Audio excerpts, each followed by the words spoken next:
Ladies and gentlemen, welcome back to another fabulous episode of the Healthcare Trailblazers Podcast. Excited to be sitting here today with a genius of a man. Ladies and gentlemen, I present to you Brendan Keeler.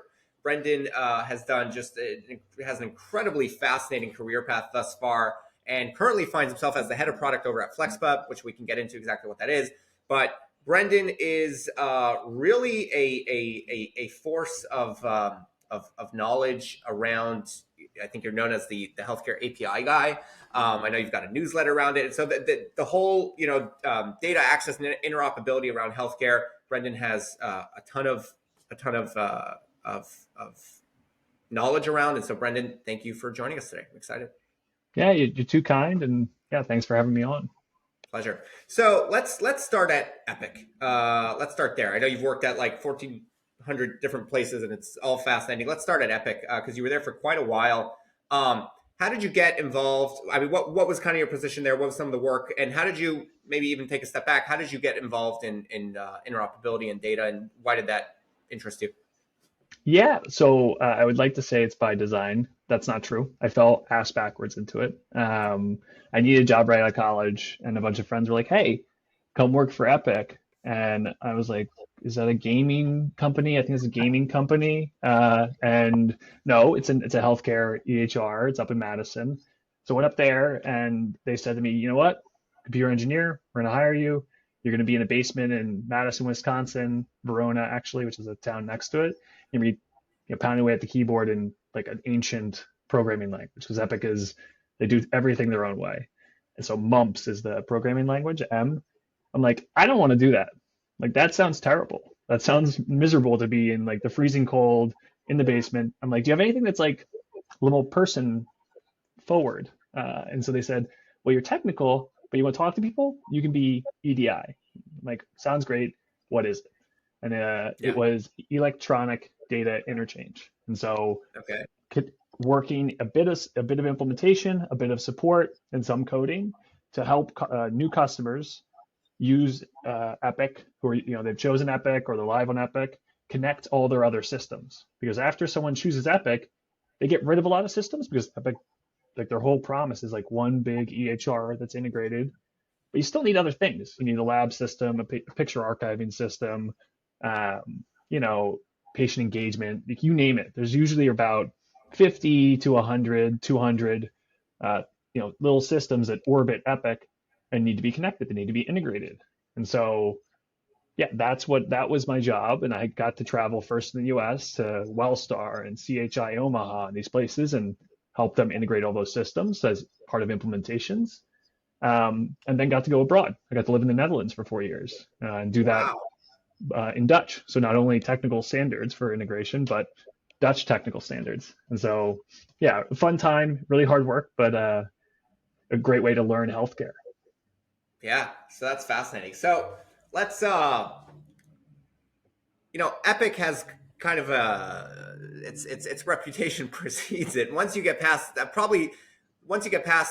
knowing that it's not a gaming company and it's the predominant EHR for health systems, the second thing that you probably hear is probably words like regulatory capture, making it super difficult, bullying, it's a technology that pretty much the majority of health systems use, and they seem to really keep that power. And so what is your view now that you've been there? What is your view of Epic? Are they evil? Are they the best thing that ever happened? Are they, who are they? Yeah, I mean, you listen to like Bill Gurley or some of that bullshit, and like they're all like, "Oh, it's all because of regulatory capture." When I joined Epic, they weren't the dominant EHR, and like Cerner was. These other one, Athena was very powerful, like up there for outpatient practices, and so the journey of Epic has been one of they chose something very well. They said we're going to have an integrated database, and every app we build is not going to be a separate system and separate coding and all this stuff. Every physician, cardiologist, dermatologist, your ER nurse, everybody's gonna be funneling into this one database so that we aren't stitching together the Rube Goldberg machine of all these different systems. And that was their strategy, and they stuck to it. And like that is something that made it very easy for hospital leadership to say, I can solve a lot of problems if I just choose this one thing versus having to stitch together and like figure out all the mechanisms because like they don't want to do that. They want to provide care. And so when you could say that when there's this promise of solving all these these problems all at once, it becomes a very default option. I also don't think like people say, oh, like Judy like was like puppeteering Obama and like in meaningful use and like what are you imagining? What kind of it's like almost like conspiracy theory shit. It's like no, like did they benefit? 100%, but that's because this came down. Both Bush and Obama had this prerogative to increase adoption of EHR. Obama actually did it, but like Bush, if you look at his legacy, talking about health information exchange, talking about EHRs, and so he easily could have done it. Or a Republican. Like I don't think healthcare is bipartisan when it comes to technology. Yeah. And so Yep. it happens and Epic executes and the others don't.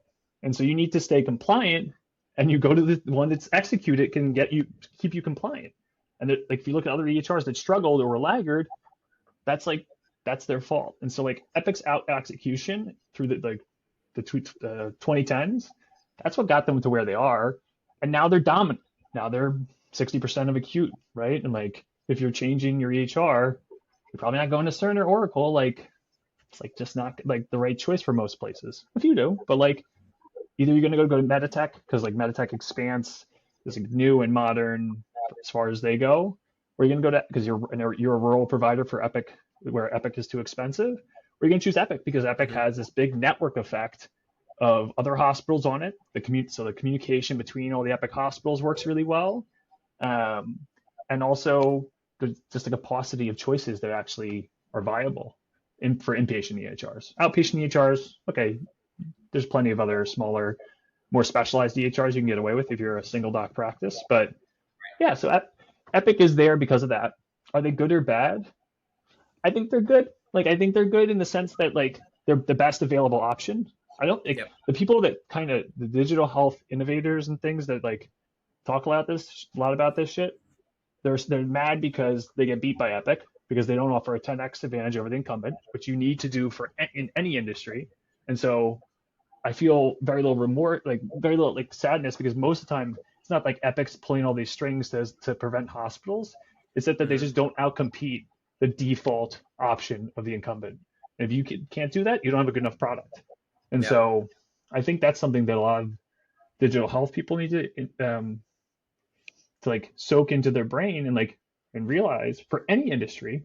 And then if you're a doctor, plenty of people don't like Epic, but a lot of them, if you talk to them, say, oh, actually, this is way better than Cerner, or way better than the other ones I use. And so like it's the best of bad options. So maybe it's bad, but it's the best of the bad options. Yeah. Okay. Well, first of all, love that perspective on the Epic story, and it's honestly fascinating. I didn't even know a whole bunch of that. So would love to have we gotta get Judy on the podcast to say to talk about how she stewarded the ship. That's really interesting that they've become so successful over relatively quick period of time. And I completely agree with you about if you're going to play in the marketplace, you better be good in the marketplace. And if you're not good enough, and the bigger person can create a better product, then that's on you. Now, obviously, if the bigger player is crushing smaller people, and playing dirty, that's a different story. But I don't think that's not what you're saying at all. And so, there's a good case if you want to believe otherwise. Seth Joseph wrote in Forbes maybe like a month and a half ago the case for antitrust because the use of incumbent power, the use of market dominance to suppress innovation, that's antitrust. That's worth action by the government. And so, like, if you believe that, you look at Seth and you can pull those strings. But I just don't see it yet. I just don't see that that's actually what's happening. I see hospitals continually make the choice for products that are Epics and not these challengers because the challengers aren't a 10x improvement and aren't easy enough to use and aren't cheap enough to use and aren't better in the way that you disrupt incumbents. And so do better is my call to action for most digital health companies is win the pilot, win the customer, and stop externalizing your own deficiencies. I love that. So it sounds like you came from totally not healthcare background, and you jumped right into Epic, and then you started in this role where you're helping connecting systems in healthcare across the country, across the globe, in the Netherlands, into Epic. What was kind of surprising to you, being that you didn't start in a healthcare space? What was maybe surprising to you about healthcare data and healthcare interoperability when you started some of those projects? There's just like the wide variety. Like you expect, like, oh, there's like one standard for data exchange, or oh, it's like there's this consortium, HL7, they figured it out. And there's not. There's a bunch of consortiums. There's NCPDP, there's HL7, there's X12, there's a myriad number of standards and formats. And so healthcare is actually an early adopter of technology, like since the 1970s. Other industries are much more laggard, and some haven't to this date. And so because they started adopting early, you have this cruft that builds up. You have these you have the refuse of previous decades that still sticks around and is in the ecosystem. And so you have stuff that no modern developer ever wants to touch, like X12 and HL7. You have new standards like Fire, and you have to sort of like comprehend all this variance, all this variability, and just like the way we encode data. We're like literally repeating ourselves over and over because the way you encode patient data into HL7 and the way you encode data into Fire, patient data into Fire, well, it's still the same data. It's just like speaking a different language. And so the fact that we have developers and people innovating tech in healthcare have to deal with like 7 different languages at once. Like, yeah, if you went to your job and you had to speak Spanish, Hindi, you had to speak, Japanese, you'd be like, oh shit, like this is really hard. And so like, I think people come into healthcare and they have to speak all those languages and they're like, oh geez, what the hell? Yeah, that's got to be rough. And then you go over to the Netherlands and you do it, like you said, in an actual different language. So Epic's global. I didn't even know that. Epic is a tech that's used all over the world. Yeah. So the fun backstory there. So they Yeah, were please. small. They were small in the aughts, like the 2000s. And they said, you know what? We're going to really get this distribution. We're going to partner with Philips, the large electronics, and they do a lot of med device stuff. And so they said, okay, it's going to be Epic software and Philips hardware in these hospitals, and that's going to get us scale in the US. We're going to be just built into every Philips hospital, which there were a lot of back in the 2000s. And then Philips will get rights to Epic internationally. We'll give them a copy that they can go and sell internationally because Epic was only domestic. And so they did this partnership, they got it running, and then Philips got a change of leadership, whatever it is, and they had cold feet. And so they backed out, and Epic poached a bunch of employees and started an office in the Netherlands because they suddenly had 3 customers in the Netherlands that they needed to take care of. And so that was the birth of the Epic Den Bosch office, which is Southern Netherlands, where the headquarters is over there in the Netherlands. And they now have 10 customers over there, something like that. And now they're in the UK, they're in Denmark, notoriously, because there was a sort of failed implementation or like one that caused a lot of hubbub and news. And then Dubai, Singapore. Yeah, so they have offices in Australia, Singapore, Dubai, Bristol, the Netherlands. And so they're not the biggest EHR internationally, but they continue to see growth there because in the US, they've sort of plateaued in the inpatient provider market because everyone's got Epic, Cerner, and Meditech. There's not much change. There's not much impetus to switch over. They continue to gain ground, but it's an international expansion and then expansion in the US to other customer types, to payers, notably, to pharma companies, to lab companies. They're starting to go to these other personas and say, you get differentiated access to the network. So they're trying to use the network effects of their provider groups to go to these other customer types domestically. It's a smart strategy. They're not dumb. Yeah. No, that's fascinating. And so talking about, Epic always adopting new technology very quickly. I think you see that example again when it comes to the adoption of generative AI. I believe they've done a couple successful pilots, and are integrating various technology. A Bridge was with them, right? Was that a Yeah. Bridge? Yeah, it's a Bridge. Okay. A Bridge and Nuance from Microsoft. Both are fully integrated. And the Yeah, system can choose what they use. How does that work? so Epic, they've got burnt by that partnership I mentioned. Like actually there's a tie between the two. So Philips burnt them and they said, we're not doing partnerships. We will not do partnerships because it's like that this happened to us. It was traumatic. And so for years, like they would integrate with anyone, but they're not going to go proactively integrate with you. Push. They're going to wait till a customer says, hey, I need to integrate with LabCorp, or I need to integrate with Quest, or whatever system it is.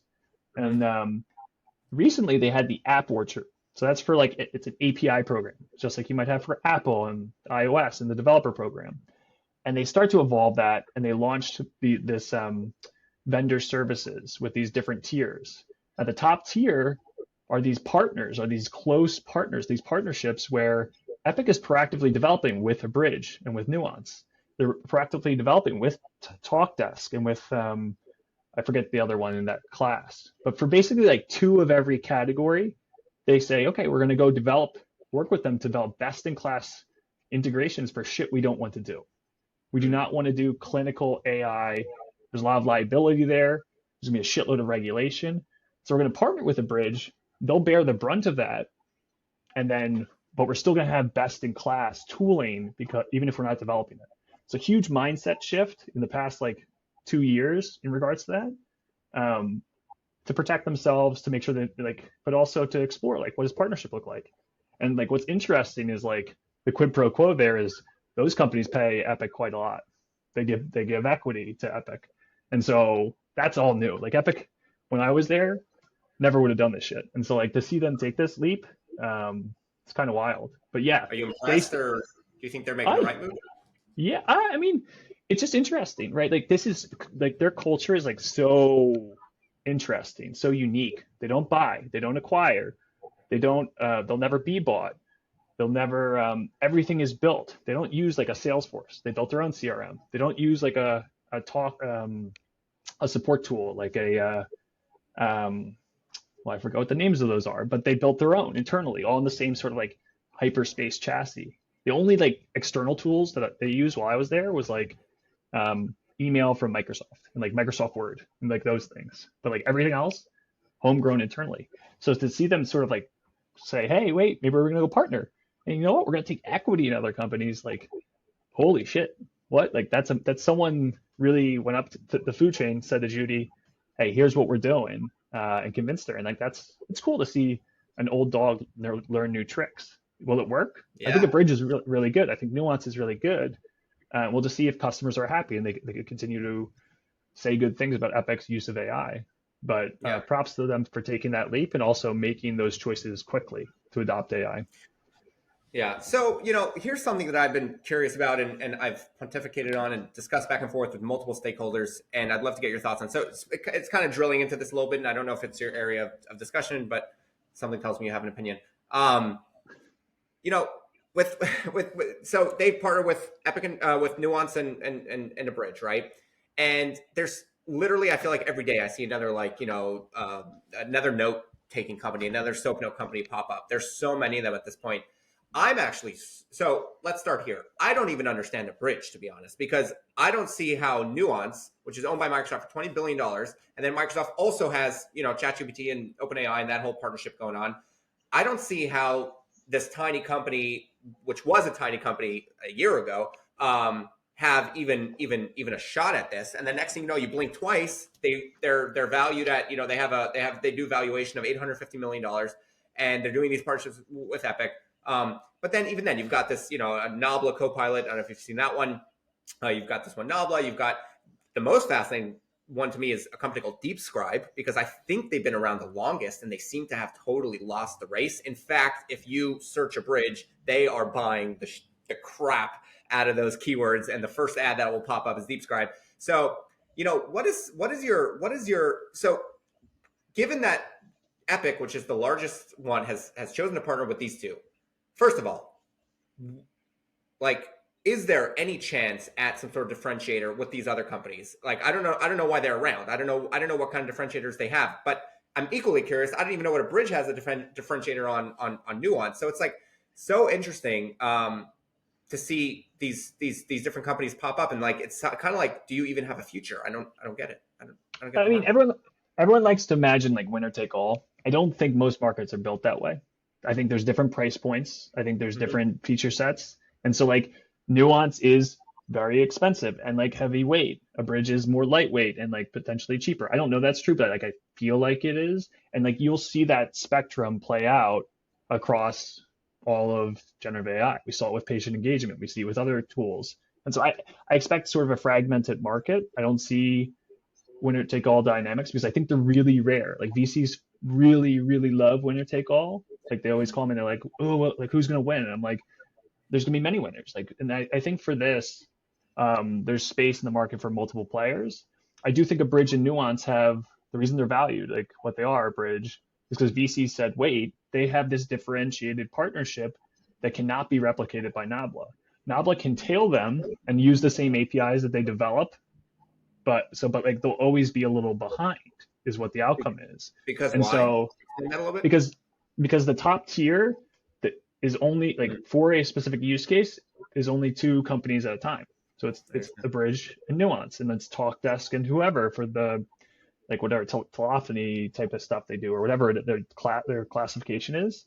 The next tier down, you get to use those APIs after they're developed, but you're tailing them. You're Right. behind a couple months, and so Right.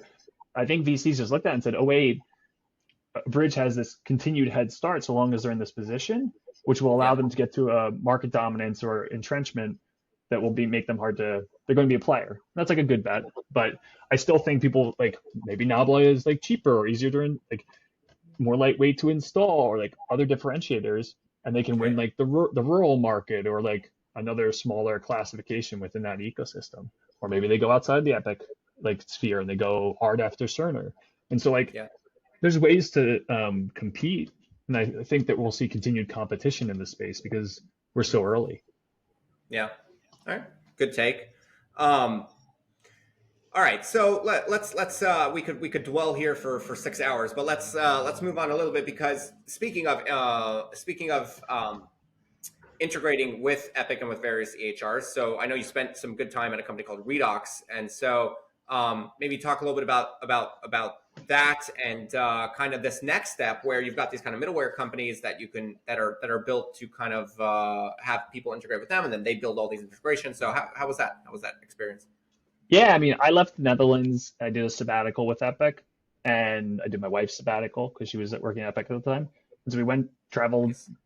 South America, Vietnam, and we did like a sabbatic. So I came back and we just gave our laptops in because we were done. 5 years at Epic, great. Okay. And so we moved to San Francisco, and I said, I need to have a startup job. Startups, I need to get out of the Epic sphere. And so I applied for like 50 companies. I only really made it down to two final companies. And one was like a study startup, like clinical trials thing that was in person in San Francisco. Another was like another integration in healthcare company, Redox, that was remote, which was weird at the time, pre-pandemic.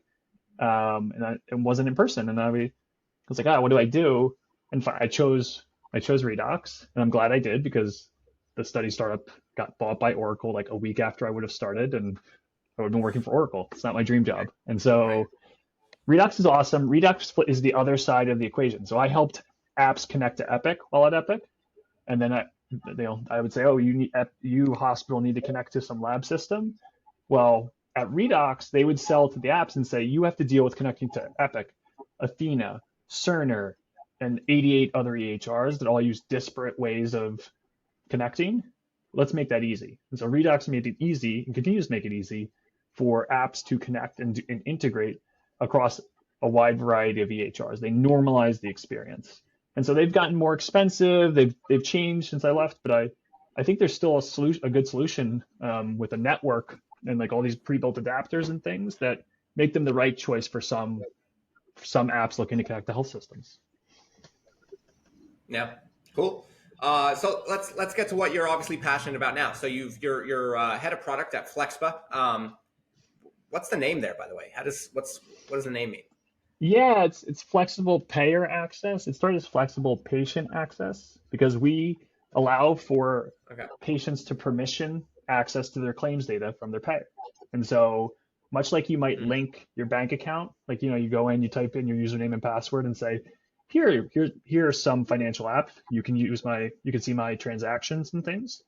You can do the same thing with your claims data. So you can go and log into Aetna or log into United and then pull your claims data to an app that is a FlexBub customer. So it might be a Medicare broker app if we were 65, which we're not. It might be Hmm. a value-based care provider that wants to see claims to do, risk adjustment and like plan your care based on the prioritization of your diagnoses and meds and cost of care. It could be anyone because you, the patient, are permissioning it in the onboarding flow or in whatever flow. And so, yeah, it's been good. We've gone from we're still a really small team, but we've gone from 0 customers. We're 20 plus now. We've grown to have real revenue and real traffic and real problems and real customer feedback. And like the startup journey it's been a fun one. You seem to really like after your Epic experience. You seem to really be attracted to startups. Why is that?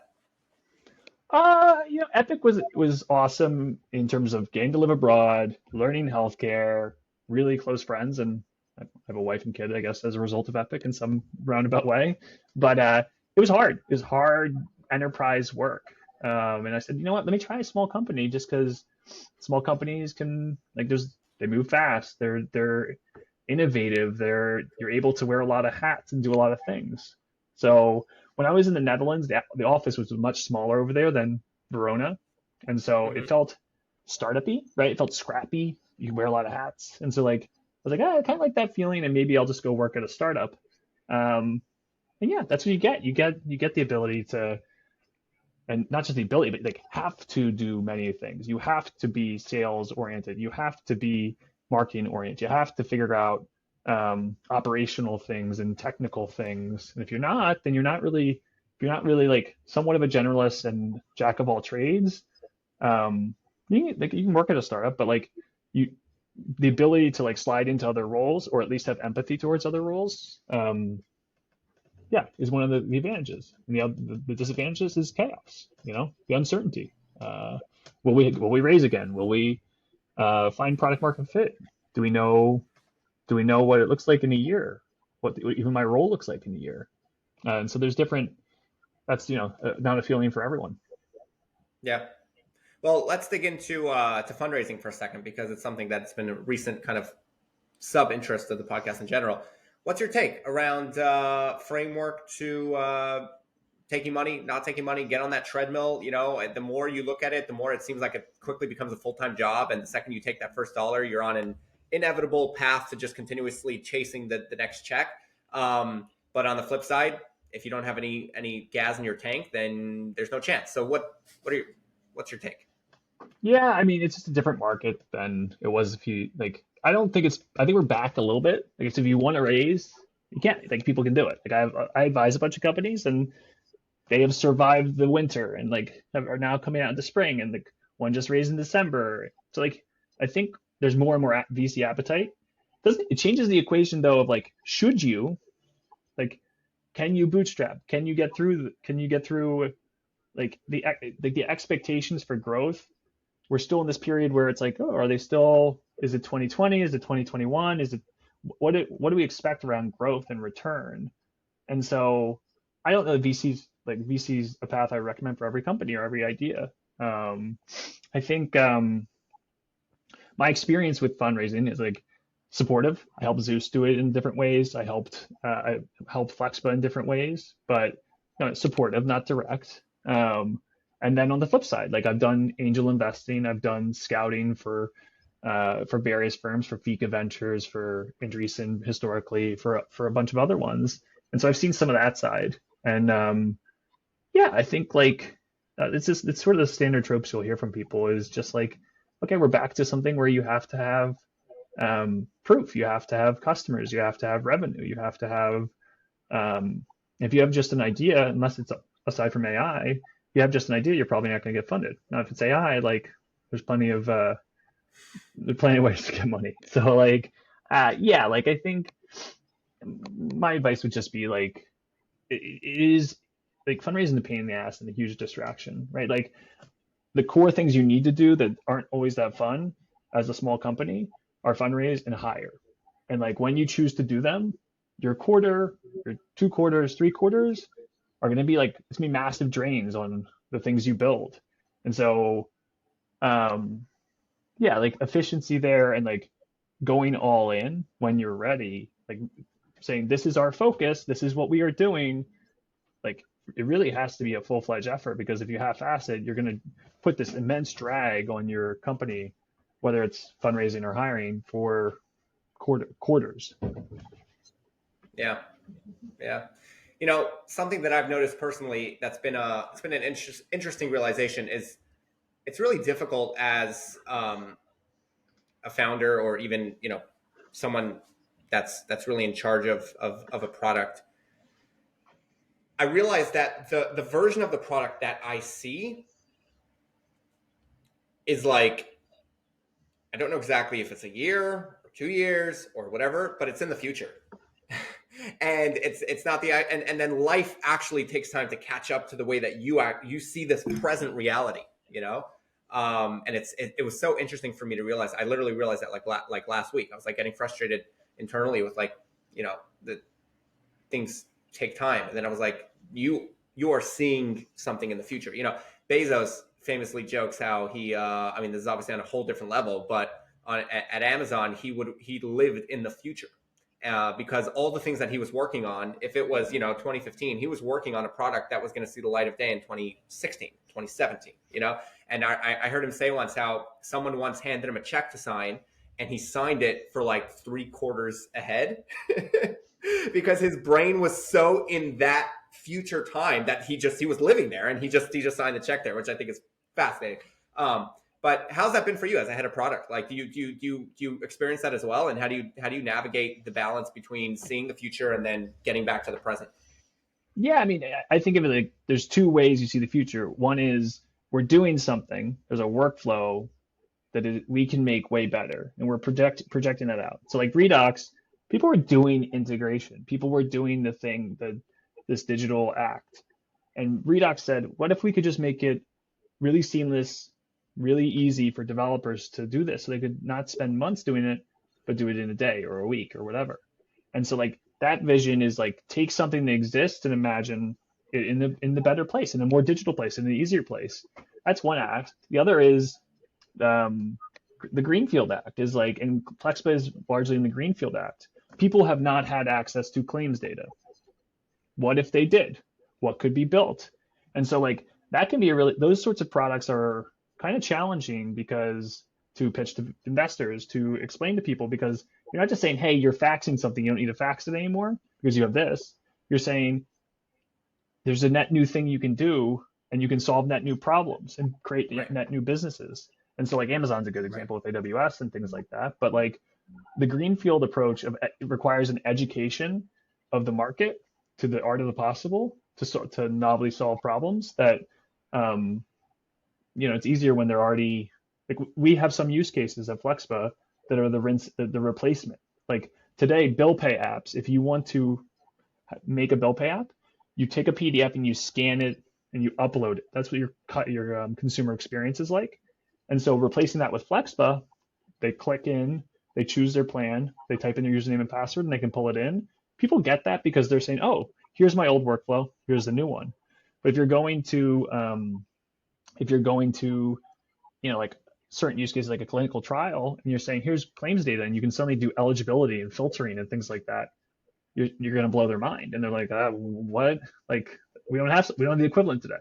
And so I think greenfield products require just not only seeing the future, but educating like what that future could be to different customers that don't even know their customers, and beyond that, like a TAM that doesn't even exist yet, because it hasn't been like making something so much easier opens up that new markets and businesses to be created.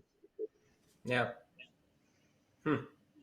So that sounds like it's kind of based on what you're currently developing. So let's talk about, and maybe that is the future for a second, but let's talk about the future. Where do you see, I mean, you're obviously, I'm sure you had a lot of choices on where you could have taken this next step, and you chose FlexBub. And, you understand it better than anyone else. What's that magical thing that FlexBub does in the future, in maybe a couple iterations from now? Yeah, I mean, so today we have a how. We have a one mission. It's be the easiest way to provide claims data. And that's a why and a what. The how is by patient access today. You type in your username and password, but our commitment is to do anyhow to accomplish that mission. And so there's going to be new regulation that makes it easier for providers to pull for their population. There's new regulation that makes it easier for you when you go to a new payer for them to pull your data. So layering those in to accomplish that future mission, we're committed to using that, to using TEFCA, the Trusted Exchange Framework and Common Agreement, which is a government initiative for data sharing. If that plays into accessing claims data, if they add that in, we're going to layer that in. We're going to be best in class there.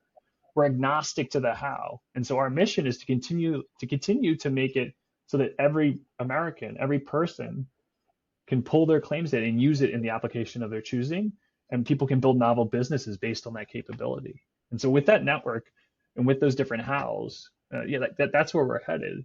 Like the feature level stuff doesn't really matter, but like staying open and not wedded to the how is really important to us. And that's what the next year, 2 years, 3 years look like, is layering that all in to be the most comprehensive solution for this very specific problem. And we've chosen to forego other very specific problems like clinical data access or a provider directory or other like sort of like adjacent data problems, because staying focused is critical for a startup, and being best in class in this is something we are uniquely positioned to do. Love that. Super clear. Well, Brendan, we could talk for hours. Like I said, it's really fascinating, and it's really cool to see somebody, I think, that has a lot of different experiences, but really, really centered around one common found passion. And what we started this conversation with, that you kind of fell backwards into it. I think that's actually so interesting, because so often that's exactly the journey, and you kind of reverse engineer yourself into a passion that ends up being I don't know about lifelong, but multiple decades long interest. And so it's so interesting to just see how every one of those steps are really gearing towards something, and always a step up. And so I'm really fascinating for me personally. I know people can find you on LinkedIn. You've got a newsletter, Health API Guy newsletter. I know we can find that at, let's see if my page will work here. Was it Health? It's on Substack. So Health API Guy.substack.com. Yep. And then Twitter would be the last one. If you still use that platform, I'm on there for better or worse. And if you want like the mild version, it's LinkedIn, and the spicy version, you can go find it on X. Well, awesome. All right. Well, this was so much fun. Brendan, thank you so much for joining us today. Hey, thanks for having me on, and we'll talk soon. See ya.